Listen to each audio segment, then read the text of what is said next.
Hey, big guy. Climbing up that ladder? That's cool. Before you step on the first rung, let's make sure you're prepped for safety.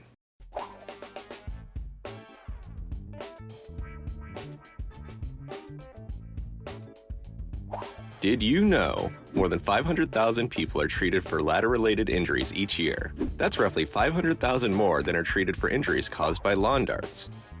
While the United States banned lawn darts in 1988, ladders remain a prominent and useful tool in our daily lives, used by everyone from firefighters to electricians to DIYers. In the interest of avoiding a trip to the emergency room, let's talk about how you can keep your risk of injury low when you're high. High on a ladder, that is. The first thing you have to do when it comes to ladder safety is choose the right ladder. There are a lot of things to consider when choosing a ladder, such as height, weight capacity, and material. For example, if you're doing electrical work, you might want to go with a fiberglass ladder rather than aluminum. Because fiberglass is non-conductive, this could greatly reduce the risk of electrocution and death while dealing with live wires. Next up, inspect the ladder. Before each use, carefully inspect the ladder for any signs of damage, such as cracks, loose parts, or bent rungs. Do not use a ladder that appears damaged. Everything look good? Sweet, you're almost ready. Safety tip 3. Set up on a stable surface. You'll want to make sure the ladder is on a firm, level, and non-slippery surface. If necessary, use a ladder stabilizer or leg levels. Maybe don't stack it on a freestanding box, or attempt to tape 2 ladders together to make one extra long ladder.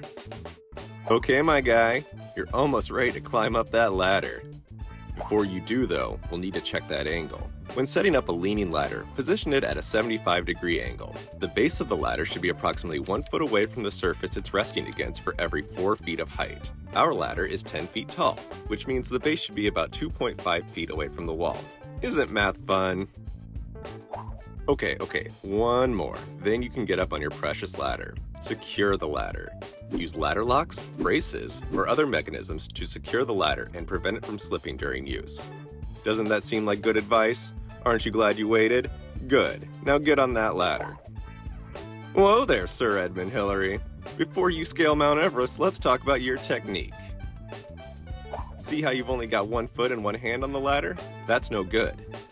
You should have 3 points of contact with the ladder at all times to ensure balance and stability. That can be 2 feet and 1 hand, or 2 hands and 1 foot. Why don't you climb down and try again? Good. Good. Look at you, you're on top of the world. Oh, but it looks like you're struggling to reach that light. We can't have that. To maintain balance, avoid overreaching while on the ladder. Instead, reposition the ladder as needed to bring the work within comfortable reach. You know what that means. That's right. Whoa! Someone put a bunch of tools on the ground. While you're down here, why don't you grab them and bring them up with you? Whoa! Is that a wolf tool?